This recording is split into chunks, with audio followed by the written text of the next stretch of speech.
শুভ সকাল। গরম খবরের ভিতরে এটাই যে আমাদের সেনাবাহিনীর প্রধান উনি বলেছেন অল ইনক্লুসিভ ইলেকশন হতে হবে এবং উনি আরও বলেছেন যে যাতে করে এই রাজনৈতিক দলের সমর্থকরা বা রাজনৈতিক দলের কর্মীরা একে অপরের মধ্যে বাড়াবাড়ি বন্ধ করে। দ্যাট মিনস উনি স্বীকার করে নিয়েছেন যে ভায়োলেন্স হচ্ছে এবং উনি বলেছেন যাতে সেনাবাহিনীর উপর আক্রমণ করা না হয় এবং উনি আরও ইঙ্গিত দিয়েছেন যে 18 মাসের ব্যাপারটি, যে উনি 18 মাস পর্যন্ত যে একটা ধৈর্য ধরার কথা বলেছেন সেই দিকে উনি ইঙ্গিত দিয়েছেন। ডিসেম্বরের বিষয়টি উনি আবার উল্লেখ করেছেন। ডক্টর ইউনূসের সঙ্গে সহায়তা করার কথা বলেছেন, ডক্টর ইউনূস চেষ্টা করে যাচ্ছেন বলেছেন ইত্যাদি। কিন্তু ডক্টর ইউনূস তো চ্যাংরাদের দ্বারা নিয়োগপ্রাপ্ত। ডক্টর ইউনূস তো সবার জন্য কথা বলেন না। ডক্টর ইউনূস তো অল ইনক্লুসিভ বিশ্বাস করেন না। ডক্টর ইউনূস গ্রামে গঞ্জে সব জায়গায় আওয়ামী লীগের কর্মীদেরকে নিধন করার জন্য পরোক্ষভাবে ইনস্ট্রাকশন দেন এবং সেনাবাহিনীর প্রধান হঠাৎ করে এই কথাটি বললেন কেন সেটা আমরা বুঝি। কারণ সেনাবাহিনীর প্রধান জানেন যে বাংলাদেশ সেনাবাহিনী বিভিন্ন রকমের চাপে পড়ে গেছে। সেনাবাহিনীর প্রধানকে আমি জিজ্ঞাসা করছি, মারামারি বলতে আপনি কি বোঝেন? আওয়ামী লীগের নেতারা কি এখন মারামারি করছে? আওয়ামী লীগের নেতারা কি কোথাও আক্রমণ করছে? গুম খুনের শিকার হচ্ছে কারা 5ই আগস্টের পর থেকে? চাঁদাবাজির শিকার হচ্ছে কারা 5ই আগস্টের পর থেকে? সারা বাংলাদেশে জুডিশিয়াল পারসিকিউশন চলছে কাদের বিরুদ্ধে? নামে বেনামে যে অসংখ্য মামলা হচ্ছে তার 90% কাদের বিরুদ্ধে করা হচ্ছে? বাংলাদেশে কাদের ঘরবাড়ি জ্বালিয়ে দেওয়া হচ্ছে? 32 নম্বরে যেখানে নিরাপদ ছিল না সেখানে সাধারণ কর্মী নেতাদের বাড়ি ঘরের অবস্থা কি? সেখানে কি এখনও বিপ্লব চলছে? 5ই আগস্ট এর পরে তো আমরা দেখেছি যে এই সমন্বয়কারীদের সরকার বসেছে এবং আপনি বলেছিলেন আপনার উপরে বিশ্বাস রাখতে। আপনি বিফল হয়েছেন সেনাবাহিনীর প্রধান, আপনি বিফল হয়েছেন। আপনাকে সমালোচনা করতে হলে একটি কথাই বলতে হয় যে আপনি জানেন যে আপনি স্টেট স্পন্সর টেরোরিজমের অংশ হয়েছেন। কীভাবে হয়েছেন?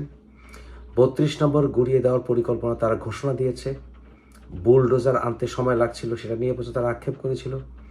তারপরে বুলডোজার এলো, সেনাবাহিনীর সামনেই 32 নম্বর গুড়িয়ে দেওয়া হলো। 32 নম্বর প্রোটেকশনের দায়িত্ব কি আপনি নিয়েছিলেন? চোখের সামনে আমাদের পিতার বাড়ি গুড়িয়ে দেওয়া হবে আর আমরা সেখানে বসে থাকবো? এটা তো হয় না। সেখানে বরঞ্চ আওয়ামী লীগ চরম ধৈর্যের পরিচয় দিয়েছে।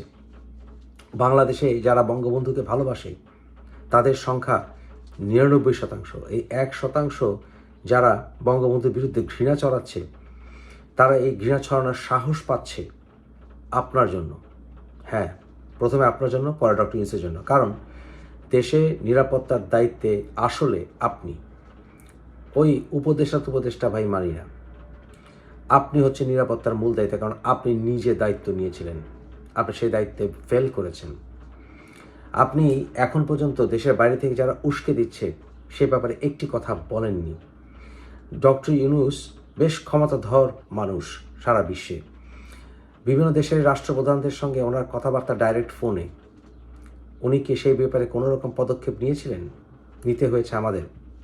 কেন ডক্টর ইউনূসকে আপনি চাপ দেননি যে দেশের বাইরে থেকে যারা উস্কে দিচ্ছে তাদের বিরুদ্ধে পদক্ষেপ নেওয়া হোক সরাসরি? কেন দেননি এই উপদেশ? বরঞ্চ সেনাবাহিনী দাঁড়িয়ে থেকে এই ধ্বংসযজ্ঞ দেখে প্রমাণ করেছে যে সেনাবাহিনীকে আপনি এই স্টেট স্পন্সর টেরোরিজমের অংশ করেছেন বাই সেনাবাহিনীর ইনঅ্যাকশন। সো ইনঅ্যাকশনের মাধ্যমেই বাই ডিফল্ট সেনাবাহিনীকে আপনি এই সন্ত্রাসী কর্মকাণ্ডের অংশ বানিয়ে ফেলেছেন। অতএব বাংলাদেশের সেনাবাহিনীর ক্ষতি করেছেন ইমেজের আপনি যথেষ্ট আন্তর্জাতিক মহলে। তার খেসারত বাংলাদেশের সেনাবাহিনীর যে দিতে হবে তা কয়েকদিনের মধ্যে আমরা জেনে যাব। আপনি অতিরিক্ত বল প্রয়োগের কথা না করেছেন, কিন্তু যেখানে বল প্রয়োজন সেখানে আপনি বল প্রয়োগ করেননি। বাংলাদেশের সেনাবাহিনীকে আমরা রেখেছি ট্যাঙ্কের মোকাবেলা করার জন্য। বাংলাদেশের সেনাবাহিনীকে আমরা রেখেছি একটি সশস্ত্র বিদেশি বাহিনী থেকে আমাদেরকে রক্ষা করার জন্য। আমাদের স্বাধীনতার সার্বভৌমত্বকে রক্ষা করার জন্য। ৩২ নম্বর আমাদের স্বাধীনতার সার্বভৌমত্বের একটি পরিচয়, অন্যতম পরিচয়। আপনি সেটাকে রক্ষা করতে পারেননি। শুধু পারেননি বলবো না, রক্ষা যাতে না হয় সেই রাস্তা আপনি করেছেন সেনাবাহিনীকে সেখানে দাঁড়িয়ে থাকতে বলে। বাংলাদেশের সেনাবাহিনী হাজার হাজার মানুষকে, সাধারণ সিভিলিয়ানদেরকে ভয় পায়, আমি বিশ্বাস করি না। সেখানে ৩২ নম্বরে ডান্ডা মেরে ঠান্ডা করা সেনাবাহিনীর জন্য কোনো ব্যাপারই ছিল না। আপনি ৩২ নম্বরকে রক্ষা করার নির্দেশ দিতে পারতেন, সেটা দেননি। বুলডোজারকে বাংলাদেশ সেনাবাহিনী ভয় পায়, এটা আমাকে দেখতে হয়। সুতরাং আপনি এই স্টেট স্পন্সর্ড টেরোরিজমের অংশ হয়ে গেছেন। এখনও সময় আছে এটার রক্ষা করার জন্য যা প্রয়োজন, অর্থাৎ বাংলাদেশ সেনাবাহিনীর ইমেজকে রক্ষা করার জন্য যা প্রয়োজন সে পদক্ষেপ নেওয়া। আপনার উচিত হবে ইমিডিয়েটলি সরাসরি পদক্ষেপ নিয়ে বাংলাদেশের ল অ্যান্ড অর্ডার ফিরিয়ে নিয়ে আসা। বাংলাদেশের সেনাবাহিনীতে ম্যাজিস্ট্রেসি ক্ষমতা দেওয়া হয়েছে, কী করেছেন? সারা বাংলাদেশে ধর্ষণ হচ্ছে, শত শত নারী। সারা বাংলাদেশে গুম হচ্ছে, খুন হচ্ছে, সাধারণ জনগণের বাড়িঘর ভেঙে দেওয়া হচ্ছে। আওয়ামী লীগ করার কারণেই, আওয়ামী লীগ সমর্থন করার কারণেই তাদের উপরে জেনোসাইড চালানো হচ্ছে।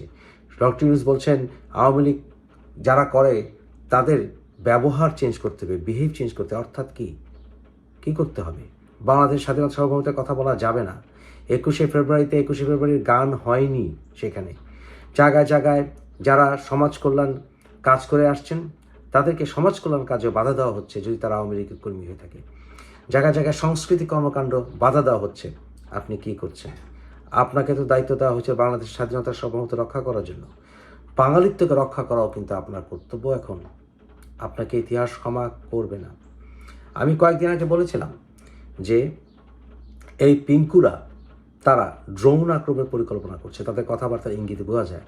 এবং আজকে এই পিঙ্কু সেটা স্বীকার করে নিয়েছে যে ৩২ নম্বর যারা আক্রমণ করেছে তাদের কিছু হলে ড্রোন আক্রমণ হবে সেই টঙ্গিপাড়ায়। তাদের কারো যদি কিছু হয়, আমরা দেখেছি ৩২ নম্বরে হিজবুত তাহরির আল কায়দার ইসলামিক স্টেটের পতাকা নিয়ে গেছে। অর্থাৎ আপনি এখন আল কায়দা, হিজবুত তাহরির, ইসলামিক স্টেটের মতো নিষিদ্ধ সংগঠনের বিরুদ্ধে কোনো রকম পদক্ষেপ নেওয়ার ক্ষমতা রাখেন না।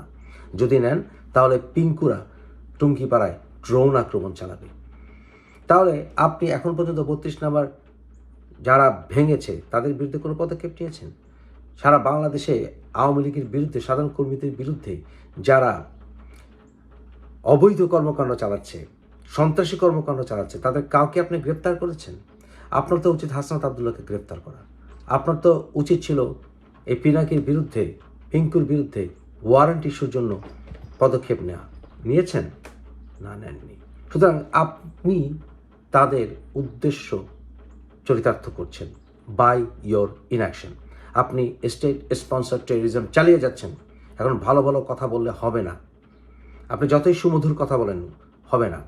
আপনাকে প্রমাণ করতে হবে যে আপনি সন্ত্রাসীদের বিরুদ্ধে। না হয় বাংলাদেশের সেনাবাহিনীর প্রোটেকশনে স্টেট স্পন্সর টেরোরিজম চালিয়ে যাচ্ছে এই সমন্বয়কারীরা এবং তাদের দেশের বাইরের দোসররা। শুধু আমি কেন, সারা বিশ্বের মানুষ তাই মনে করবে।